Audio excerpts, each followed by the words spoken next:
आज आपके लिए हम एक अच्छा कंसेप्ट लेके आए हैं।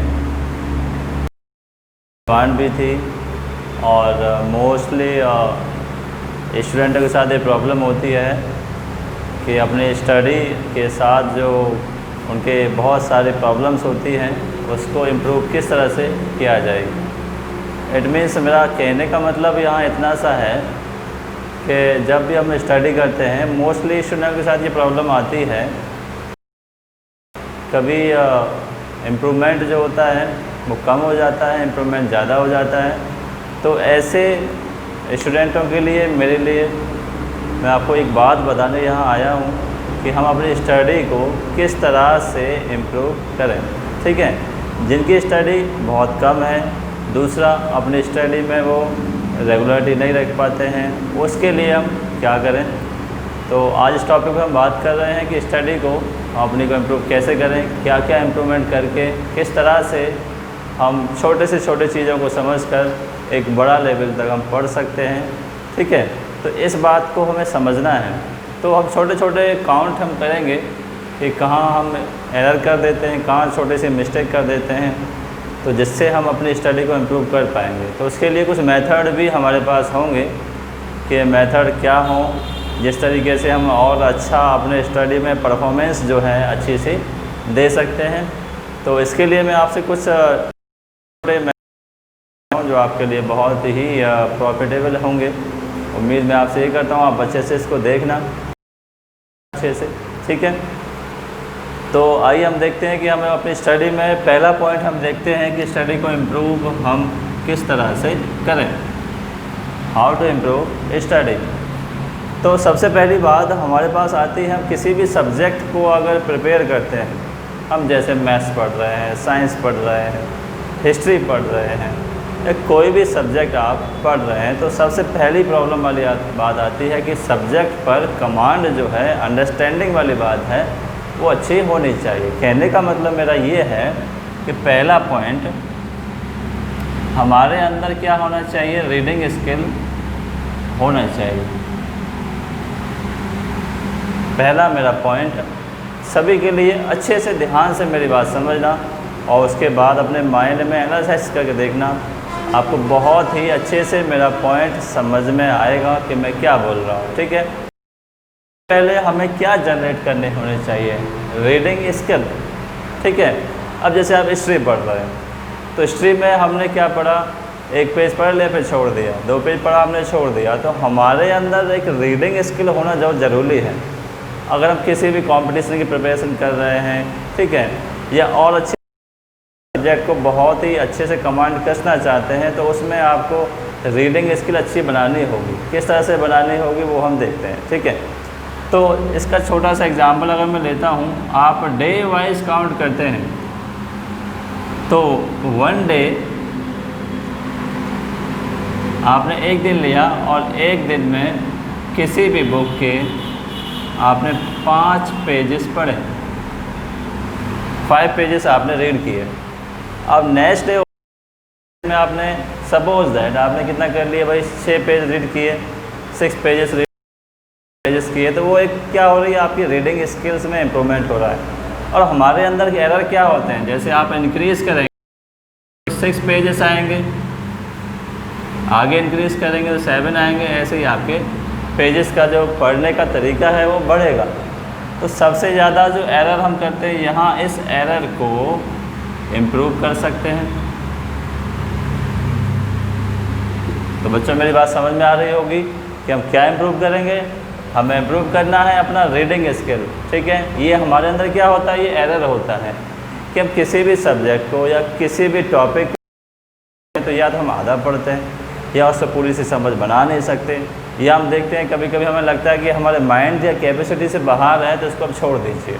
ठीक है, तो ऐसा नहीं करना है। सबसे पहले हमें क्या अपना इम्प्रूवमेंट करना है, रीडिंग स्किल। रीडिंग स्किल हमें करना है, चाहे स्टार्टिंग में आपको समझ में नहीं आ रहा है, कोई इश्यू नहीं है, आप उसको पूरा पढ़ो, पूरा पढ़ने के बाद उसको ख़त्म करो, फिर अगेन पढ़ो, फिर अगेन पढ़ो। तो इससे क्या होगा, आपका रीडिंग स्किल जनरेट होगा। ठीक है, अगर रीडिंग स्किल जनरेट हो गया तो आपके लिए बहुत अच्छा बेनिफिट होगा। तो उम्मीद है ये आपको अच्छा लगेगा। कि रीडिंग स्किल सबसे पहले आपको इंक्रीज करना है।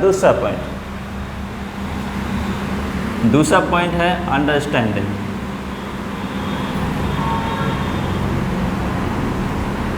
Understanding skill. दूसरा पॉइंट बहुत ही इम्पोर्टेंट पॉइंट है।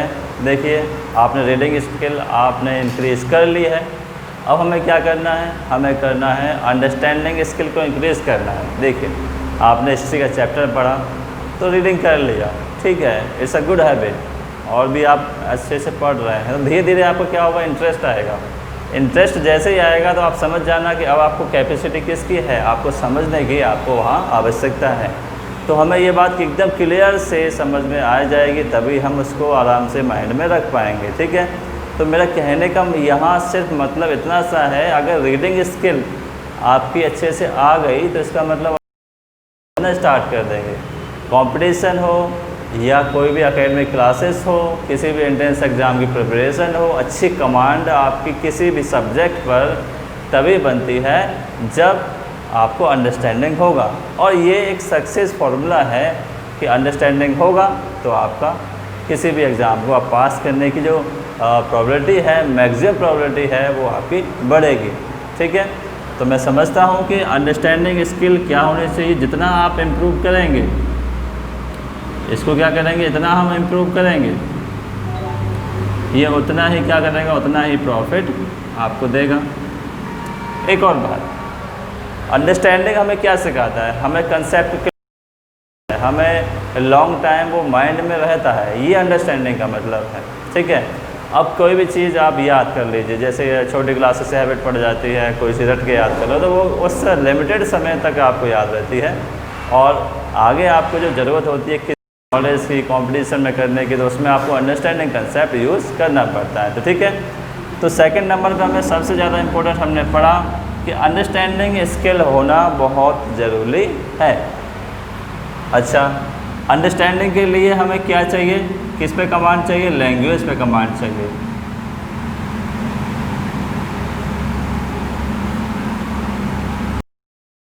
अब लैंग्वेज मोस्टली क्या करते हैं, आज के समय में इंग्लिश का समय है, इंग्लिश लैंग्वेज का समय है, तो कहीं ना कहीं हमें इंग्लिश लैंग्वेज के साथ कंफर्टेबल होने में थोड़ी सी समस्या आती है। तो लैंग्वेज का बहुत बड़ा तो नहीं कह सकता, पर रोल अवश्य है लैंग्वेज का, ठीक है। किसी के लिए लैंग्वेज इतना ज़्यादा इम्पोर्टेंस नहीं रखती है, पर मैं समझता हूँ अकॉर्डिंग टू मी लैंग्वेज अगर कमांड अच्छी होती है तो हमारे लिए अंडरस्टैंडिंग का जो कंसेप्ट है वो बहुत थोड़ा सा ईजी हो जाता है, ठीक है। मान लीजिए किसी की स्टडी कर रहे हैं, कंपटीशन में स्टडी कर रहे हैं, वो आप इंग्लिश लैंग्वेज में कर रहे हैं, तो आपको, हम जैसे नॉर्थ इंडिया के लोग हैं या इंडियंस हैं, तो हमें हिंदी में पहले इसको समझना पड़ेगा, अपने माइंड में ट्रांसलेट करना पड़ेगा, उसके बाद हम इसको समझ पाएंगे, देन आप इंग्लिश में उसको इम्प्रूव करेंगे माइंड में। तो यहाँ पे अंडरस्टैंडिंग वाली बात है कि लैंग्वेज, अगर लैंग्वेज में कमांड अच्छी है, हम इंग्लिश में ही थिंक कर सकते हैं, इंग्लिश में ही स्पीक कर सकते हैं, तो इससे हमें बेनिफिट क्या मिलेगा, अंडरस्टैंडिंग भी हमारी क्या रहेगी, इंग्लिश में ही रहेगी, ठीक है। अब ये मैं नहीं कह सकता कि हिंदी में भी रहेगी, हिंदी के जो अच्छे अच्छे वर्ड हैं, बहुत ही टफ वर्ड हैं, तो उन बड़ों की अंडरस्टैंडिंग होती है तो हम हिंदी को भी अच्छे से हम कर सकते हैं। बड़े बड़े कॉम्पिटिशन एग्ज़ाम होते हैं, ठीक है, तो उसमें भी हम यही देखते हैं कि अगर हमें वर्ड पे कमांड अच्छी है तो हम अंडरस्टैंडिंग पावर जो है वो अच्छी कर सकते हैं। तो लैंग्वेज पे कमांड आप कर सकते हैं, चाहे लैंग्वेज कोई भी हो। मेनली मैं इंग्लिश और हिंदी की बात करूँगा यहाँ पर, और बाकी अदर्स इंडियन लैंग्वेज है उस पर उनकी कमांड जो है अपनी अपनी होनी चाहिए। अपनी लैंग्वेज पे कमांड होगी तो हम अंडरस्टैंडिंग जो है हम कर पाएंगे। जिसकी हैबिट हमें अच्छे से होती है, सबसे ज़्यादा होती है, जिस भी लैंग्वेज में हम कंफर्टेबल हैं उसी लैंग्वेज में रहिए, कोई इश्यू नहीं है। आगे अगर समय बदलता है, आपको कंपटीशन आपको इंग्लिश में करना है, तो उसी लैंग्वेज में आप कंफर्ट हो जाएंगे। समय ज़रूर लगेगा, और इंग्लिश में लैंग्वेज में आप आराम से अपनी कमांड कर सकते हैं। तो कहने का मेरा मतलब है कि अंडरस्टैंडिंग स्किल थोड़ा सा डिपेंड करती है लैंग्वेज कमांड पर। अगर लैंग्वेज कमांड आप जल्दी से उस टॉपिक का उस पॉइंट को समझ पाएंगे और आपकी अंडरस्टैंडिंग स्किल बहुत ही अच्छे से रहेगी। अच्छा, इससे बेनिफिट क्या मिलेगा? तीसरा पॉइंट जो बेनिफिट आपको मिलेगा इससे बेनिफिट ये रहेगा कि आपको ऑटोमेटिकली क्या हो जाएगा, लर्न हो जाएगा, लर्निंग पावर जो है वो इंक्रीज हो जाएगी। ये बेनिफिट मिलेगा। तो मोस्टली क्या होता है कि स्टूडेंट गड़बड़ करते हैं। स्टूडेंट क्या करते हैं कि याद करना पहले स्टार्ट कर देते हैं, बाद में उसको फिर समझने की कोशिश करते हैं, तो जबकि ये मेथड गलत है। इम्प्रूव करना है। इम्प्रूव किस तरह से करेंगे? इम्प्रूव आप इस तरह से करेंगे, देखिए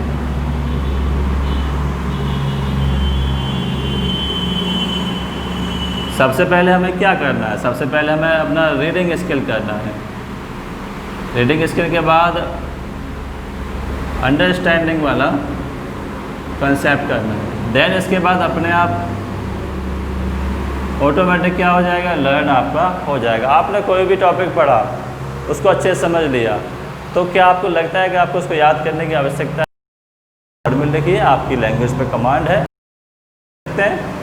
तो अलग से आपको लर्न करने की हैबिट नहीं है। और ये गलत हैबिट है कि आप स्टार्टिंग से याद करना स्टार्ट कर देते हैं। हिस्ट्री है, हिस्ट्री आपने याद करना स्टार्ट कर दिया, बिना समझे आप पढ़ रहे हैं। ज्योग्राफी है, बिना समझे आप ह्यूमैनिटी वाले सब्जेक्ट पढ़ रहे हैं, याद कर रहे हैं, तो वो कितना आपको लिमिटेड समय तक वो याद रहेगा, जो कि स्टूडेंटों के लिए बहुत ही एक नेगेटिव इफेक्ट वो डालता है। तो ऐसा हमें नहीं करना है। अपने स्टडी में थोड़ा सा प्लान चेंज करना है। तो आप इस तरह से करेंगे, रीडिंग स्किल इंक्रीज करेंगे, अंडरस्टैंडिंग वाला उसको अच्छे से समझेंगे और आपका लर्न ऑटोमेटिकली आपका हो जाएगा। तीसरे पॉइंट की आपको ज़रूरत ही नहीं है, ठीक है। तो इसके लिए हमें क्या करना है, एक और बात मैं यहाँ पे बोल देता हूँ। मोस्टली आपने देखा है इंजीनियरिंग वाले हैं, मेडिकल वाले स्टूडेंट हैं, और जो मोस्टली टॉपर्स बच्चे होते हैं, उनकी एक अच्छी हैबिट होती है। अच्छी हैबिट क्या होती है? Reading skill. नॉर्मली बच्चे, ग्रेजुएशन के बच्चे हों या छोटे एग्ज़ाम, कॉम्पिटिशन एग्ज़ाम वाले बच्चे हों, वो क्या करते हैं, उनकी रीडिंग स्किल सबसे कम होती है। आप खुद देखना, अपने ऊपर सेल्फ पर इस फॉर्मूले को आजमाना, एक बार थिंक ज़रूर करना, सोचना ज़रूर कि हम रीडिंग स्किल कितना करते हैं, हमारे पूरे दिन की रीडिंग स्किल कितनी है। आपको खुद समझ में आ जाएगा कि आपकी कहाँ वीकनेस है, कहाँ नहीं है, ठीक है। तो ये हम देखते हैं। और तो यहाँ हमने देख लिया।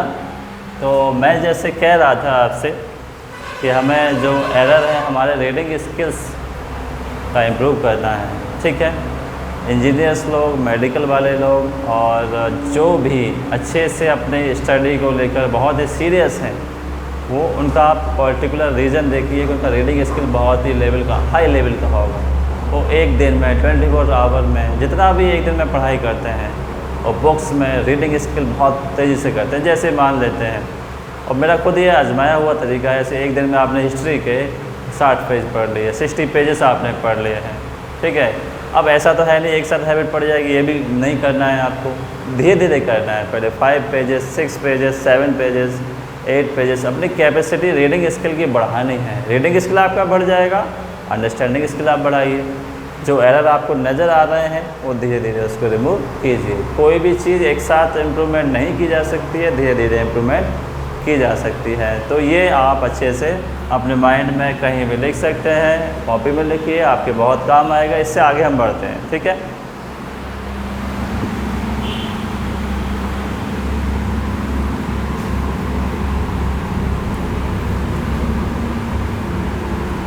इससे आगे एक अगला स्टेप है, मैं आपको ये बताऊंगा कि अगले स्टेप में हमारे पास क्या एक ऐसा पॉइंट है जो हमारी स्टडी करेगा, ठीक है। ये है सब्जेक्ट एनालिसिस। 4th पॉइंट को मैं बोलूँगा subject analysis. It means command of particular subject. जो भी आप सब्जेक्ट पढ़ रहे हैं, देखो मोस्टली हैं, अगर कोई भी बच्चे, मैं मुख्यतः मैं कंपटीशन वाले बच्चों की बात कर रहा हूँ, जो भी गवर्नमेंट जॉब या जो एक अच्छे टॉपर्स या एंट्रेंस एग्ज़ाम की प्रिपरेशन करना चाह रहे हैं, तो उनको लगता है कि मेरी स्टडी इम्प्रूव नहीं है और मैं ऐसा नहीं कर सकता या नहीं कर पा रहा हूँ जो उससे एंट्रेंस एग्ज़ाम के एबल में बनना चाह रहा हूँ, ठीक है। तो उसके लिए मैं आपसे बात कर रहा हूँ। तो हमें क्या करना है, सब्जेक्ट एनालिसिस। और ये बहुत अच्छी बात है। इसका मीन्स यह है कि हमें सबसे पहले ये देखना है कि हमारा सब्जेक्ट कौन कौन से सब्जेक्ट पर, इन भी सब्जेक्ट तो उनमें से हमें चॉइस सब्जेक्ट पे हमारा कमांड नहीं है। अगर हमें ये समझ में आ जाता है कि हमारा मैथ्स कमज़ोर है, साइंस कमज़ोर है और हमारी केमिस्ट्री पे हमारी कमांड नहीं है, हमारा हिस्ट्री पे कमांड नहीं है, बाकी सारे सब्जेक्ट अच्छे हैं, ठीक है, तो सबसे पहला अच्छा तरीका हमारा अपना स्टडी इम्प्रूव करने के लिए सब्जेक्ट एनालिसिस है। सब्जेक्ट पे कमांड बनाना है, ठीक है, वन सब्जेक्ट को आपको पढ़ना है सबसे पहले। जिस तरह से हम बात करते हैं, हमने लिया मैथ्स, ये वीक है, मान लीजिए ये क्या है, हमारा मैथ्स बहुत वीक है, ठीक है, ये क्या है, बहुत ही लो है, ये हमें नहीं आता कुछ भी, ठीक है। तो मैथ्स बहुत वीक है और हमें क्या करना है, अपनी कमांड बनानी है।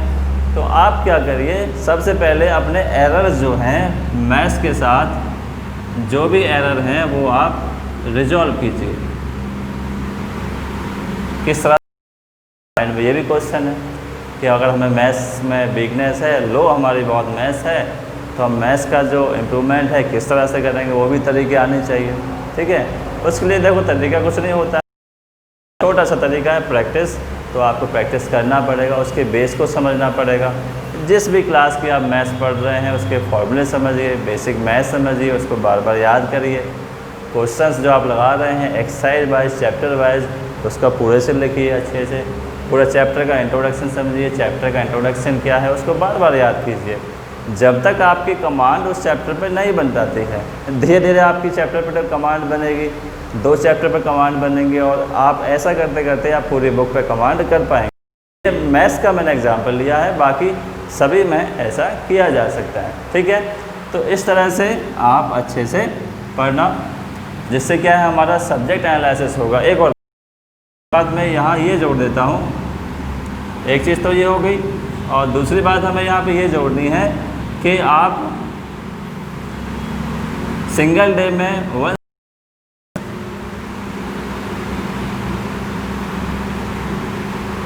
आपको स्टार्टिंग में कमांड बनाने हैं। ये नहीं है कि आप सारे सब्जेक्ट पढ़ रहे हैं, ये कर रहे हैं, बिल्कुल मत करिए। सबसे पहले जो बच्चे देख रहे हैं, समझ रहे हैं, अच्छे से मेरी बात समझना कि पहले हमें क्या बनाना है, जो हमारा वीक सब्जेक्ट पर कमांड बनानी है। कमांड बनाने के लिए वो हमें सब्जेक्ट पूरा पकड़ना है और उसी को अच्छे से पढ़ना है। ओनली वन सब्जेक्ट, एक दिन पढ़िए, 2 दिन पढ़िए, देन चेंज कर दिए दूसरा सब्जेक्ट, 2 दिन आराम से पढ़िए। तो आप एक सब्जेक्ट में रहेंगे, उसके सारे एरर जान पाएंगे और उसको धीरे धीरे रिमूव करेंगे, तो आपको बहुत आपका स्कोर धीरे धीरे उसमें बढ़ जाएगा। बट रेगुलरिटी के साथ, ऐसा नहीं आपने 2 दिन पढ़ लिया फिर छोड़ दिया। रेगुलरिटी इज मोस्ट कंपलसरी, ठीक है। तो ये आपके पास हो गया है सब्जेक्ट एनालिसिस वाला मेरा पॉइंट है, ये आपको अच्छे से समझ में आएगा। आप अच्छे से माइंड में सेट करना, ये भी आपको समझ में आएगा। और थोड़ा सा आगे बात करते हैं स्टडी में और हम किस तरह से इम्प्रूव कर सकते हैं। और हमारे पास 5वां तरीका है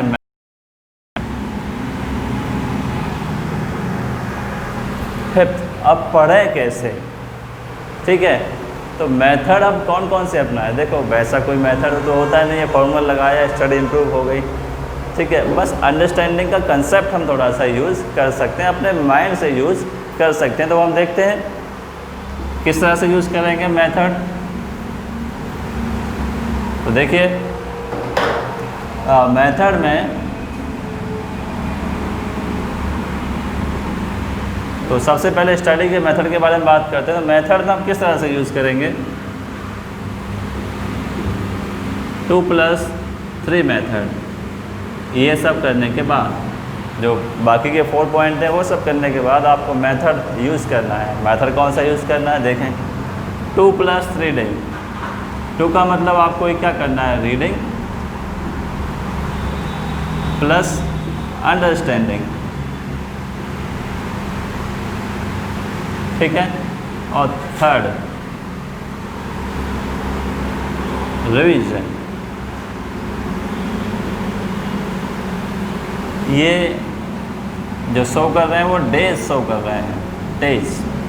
तो अच्छे से मैं आपको 2+3 मेथड समझाने जा रहा हूँ, उसको अच्छे से माइंड में समझना, ये आपको बहुत ही बेनिफिट करेगा जिनको लगता है मेरी स्टडी बहुत लो है और मैं अपनी स्टडी अच्छे से स्टार्ट कैसे करूं, अपने कंपटीशन में अपनी अच्छी परफॉर्मेंस लेकर आऊं और मुझे फील हो जब मैं तैयारी कर रहा हूं तो मुझे लगे कि हाँ कि अब मैं तैयारी अच्छे से कर रहा हूं, मेरी इम्प्रूवमेंट हो रही है स्टडी में। तो उसके लिए यूज़ करना अच्छे से आपको बहुत काम आएगा। तो 2+3 का मतलब क्या है आप अच्छे से समझना। तो देखें 2 का मतलब क्या है, जैसे हम इसको वीक वाइज सप्ताह वाइज इसको डिवाइड कर लेते हैं। हमने अपना सप्ताह स्टार्ट किया मंडे से और वेडनेसडे आया, ठीक है। अच्छे से 2 दिन का मतलब क्या है, 2 दिन आपको रीडिंग करनी है और अंडरस्टैंडिंग। जैसे कि मैंने आपको बताया, आप सबसे पहले जनरेट करेंगे, रीडिंग के बाद अंडरस्टैंडिंग जनरेट करेंगे, ये आपका हो गया। उसके बाद आप क्या अपना रहे हैं, जो भी सब्जेक्ट आप अच्छे से पढ़ रहे हैं उसको पढ़िए, समझिए, आपको याद ऑटोमेटिकली हो जाएगा। उसके बाद फिर पढ़िए दूसरे दिन। 3rd डे आप कुछ मत करिए, रिवीजन कीजिए। किसका रिवीजन? जो आपने पढ़ा है, ठीक है। तो जो आपने पढ़ा है उसका रिवीजन करिए, ठीक है। दूसरा दिन, तीसरा दिन। तो यहाँ पे हमने ये देख लिया है, तो मैं आपको फिर अच्छे से समझा रहा हूँ कि 2+3 में क्या करना है। देखिए, मंडे और ट्यूसडे आपको सब्जेक्ट आपने जो चॉइस किया है, हिस्ट्री चॉइस किया है, मान तो आपको रीडिंग के स्किल्स के अकॉर्डिंग अच्छे से पढ़ना है और उसको अंडरस्टैंडिंग करना है, आपको लर्न हो जाएगा। 2nd डे भी आपको आगे बढ़ना है, रीडिंग एंड अंडरस्टैंडिंग करना है। 3rd डे आपने ये दोनों दिन जो पढ़ा है उसको रिवाइज करना है, अच्छा है, विद अंडरस्टैंडिंग रिवीजन करना है। आगे हम बात करते हैं, इसी प्रकार थर्सडे होता है और फ्राइडे होता है एंड सैटरडे, ये 2 दिन आपको फिर वही कंसेप्ट लगाना है, रीडिंग प्लस अंडरस्टैंडिंग लगाना है, रीडिंग प्लस अंडरस्टैंडिंग लगाना है। ये वाले पॉइंट जो यहाँ पढ़े वो इनको नहीं पढ़ना, ये तो आप रिवाइज कर चुके हैं, आपको आगे बढ़ना है। नेक्स्ट पॉइंट जो है आपको यहाँ पढ़ने हैं थर्सडे को और फ्राइडे को, फिर इन दोनों का रिवीजन यहाँ करना है। बात समझ में आई होगी। 2+3 का मतलब ये 2 days reading understanding, 3rd day क्या करना है, रिवीजन, जो आपने पीछे पढ़ा है। फिर नेक्स्ट पॉइंट आप पढ़ेंगे, फिर 2 दिन पढ़ेंगे, रीडिंग करेंगे, अंडरस्टैंडिंग करेंगे, फिर देन आप रिवीजन करेंगे। ओके, तो इस तरह से आपके 6 दिन सप्ताह के पूरे हो जाते हैं और आपके पास बचता है संडे। संडे आपके पास बचता है, तो संडे को क्या करना है, जो आपने ये पढ़ा पूरा अच्छे से पढ़ा, मंडे ट्यूसडे थर्सडे और फ्राइडे को पढ़ा, उसको फिर रिवीजन करना है। संडे का मतलब ही है आपको रिवीजन करना है फुल सप्ताह का, ठीक है। उम्मीद है आपको ये मेथड बहुत अच्छा लगेगा। और सबसे बड़ी बात, जितना आप अच्छे से सुन रहे हैं उसी अच्छे से आप इसको 1 मंथ फॉलो करके देखना, तो आपको ये मेथड बहुत ही इनोवेटिव लगेगा, मेरा बहुत ही आपके स्टडी को इम्प्रूव करने वाला तरीका लगेगा, ठीक है। 2+3 आपको याद रहेगा, 2+3 मेथड मैंने लिखा है। 2 दिन आपको कोई भी सब्जेक्ट आप लीजिए, अंडरस्टैंडिंग कीजिए, रीडिंग स्किल अपने से बढ़ाइए, आप ऑटोमेटिकली आपको अच्छे से याद हो जाएगा। 2 दिन पढ़िए, टॉपिक 3rd डे आप उसको दोनों दिन जो पढ़ा है उसको रिवाइज़ करिए, फिर आगे 2 दिन अच्छे से पढ़िए, फिर 3rd डे आप रिवाइज़ कीजिए और संडे को आप पूरा रिवाइज़ कीजिए। आपकी जो स्टडी में जो पावर दिखेगी वो बहुत अच्छी दिखेगी, क्योंकि आपने वीक में आपने 3 डे रिवीजन किया है और 3 डे अलग अलग कंसेप्ट किया है, ठीक है। स्पेशली मैं बात करना चाहूँगा कंपटीशन ह्यूमैनिटीज सब्जेक्ट, हिस्ट्री है, ज्योग्राफी है, पॉलिटिकल साइंस है और हम कह सकते हैं फिजिक्स में, केमिस्ट्री में, बायोलॉजी में। इन सब को यूज़ करने का बहुत ही अच्छा तरीका है। जो भी बच्चे IIT प्रिपरेशन कर रहे हैं, मेडिकल एग्ज़ाम की प्रिपरेशन कर रहे हैं और भी अच्छे कॉम्पिटिशन की तैयारी कर रहे हैं, यहाँ तक मैं कह सकता हूँ सिविल सर्विसेज की तैयारी कर रहे हैं, तो वो भी इस मेथड को यूज़ कर सकते हैं। जिनको लगता है कि मेरी स्टडी बहुत कम है, वो आप अपनाइए इसको। इसके बाद हमें क्या करना है, ये देखिए, आप 1 महीने 2 महीने अच्छे से यूज़ करिए, कोई इश्यू नहीं है, आपकी स्टडी में इम्प्रूवमेंट ज़रूर होगा। उसके बाद आपको इसी मेथड का थोड़ा सा एडवांस बढ़ा देना है, उस मेथड को मैं बता देता हूँ इसे फॉलो करने के बाद।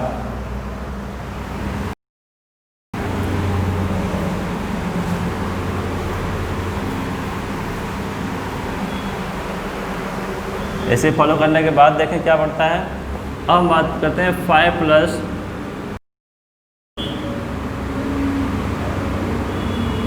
इसमें क्या करना है 5 डे। अब जिस तरह से आपका 2 + 3 से reading skill, understanding skill increase हो जाती है, उसके बाद आपको एक अच्छी सी हैबिट बन जाएगी। आफ्टर 2 मंथ्स 3 मंथ आप अपना मेथड चेंज कीजिए और चेंज आपको क्या करना है 5 डे रीडिंग करना है, अंडरस्टैंडिंग करना है और 2 डेज आपको क्या करना है रिवीजन करना है। ये आपको क्या करना है रिवीजन करना है, कुछ भी नया नहीं पढ़ना है। नो न्यू स्टडी, कुछ भी नया नहीं पढ़ना है, ओनली इसी को रिवीजन करना है। और एक बार जितनी बार आप कर सकते हो वो आपको रिवीजन करना ही करना है, ठीक है। तो इससे आपका क्या होगा, आप लगातार 5 दिन अच्छे से पढ़ रहे हैं किसी भी सब्जेक्ट को, अच्छे से पॉइंट बाय पॉइंट आप आगे बढ़ रहे हैं। Reading skills, understanding skills, subject analysis, chapter analysis, इस तरह से आप पॉइंट यूज़ करना अपने माइंड में। तो आपने अच्छे से पढ़ा और फिर बाकी के 2 दिन, सप्ताह के 2 दिन आपके पास बचते हैं, तो उन 2 दिन में आपने जितना 5 दिन में पढ़ा उसको अच्छे से आपने रिवाइज कर लिया। बाकी के 2 दिन बाकी कुछ भी नया नहीं पढ़ना है। और ये सब आप कर रहे हैं अंडरस्टैंडिंग के साथ, तो आपकी जो नॉलेज होगी और स्टडी में इम्प्रूवमेंट होगा वो देखने लायक होगा, ठीक है। बात बस अच्छे से इसको पूरा फॉलो करने की है। तो ये आप अपना सकते हैं। इसके बाद सिमिलर पे आप आ सकते हैं। 6 डे आप रीडिंग प्लस अंडरस्टैंडिंग करें और 1 डे आप रिवीजन करें। पर मैं इसको प्रेफर नहीं करूँगा क्योंकि इस 6 दिन में आप बहुत कुछ पढ़ लेंगे। अगर ओनली कॉम्पिटिशन की आप तैयारी कर रहे हैं तो उसको 1 दिन में रिवीजन करना थोड़ा सा मुश्किल होगा, तो इसलिए मैं इसको इतना प्रेफर नहीं करना चाह रहा हूँ, ठीक है। एक और बात, इसके साथ साथ हमें कुछ चीज़ों की आवश्यकता होगी। ये तो हमारा एकदम इम्प्रूव करने का बहुत ही तरीका हो गया। अब हमें कुछ बातें जो ध्यान रखने वाली होती हैं वो हमें समझनी हैं, तो ध्यान से समझना उन बातों को। कुछ पॉइंट हैं जो हम अपने अक्सर करके गलती करते हैं कि कहाँ हमसे गलती हो जाती है, वो हम देखते हैं। सबसे पहला,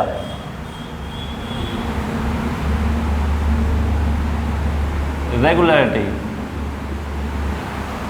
अब ये जो भी हम स्टडी अपना इम्प्रूव करना चाह रहे हैं तो वो किस तरह से इम्प्रूव होगा, रेगुलर रहेंगे। ऐसा तो है नहीं आपने एक वीक फॉलो कर लिया, नेक्स्ट वीक आपने बंक मार दिया, कुछ भी बहाना लगा दिया, एक्सक्यूज लगा दिए, तो इस तरह से आपका काम नहीं होगा, काम बिगड़ जाएगा।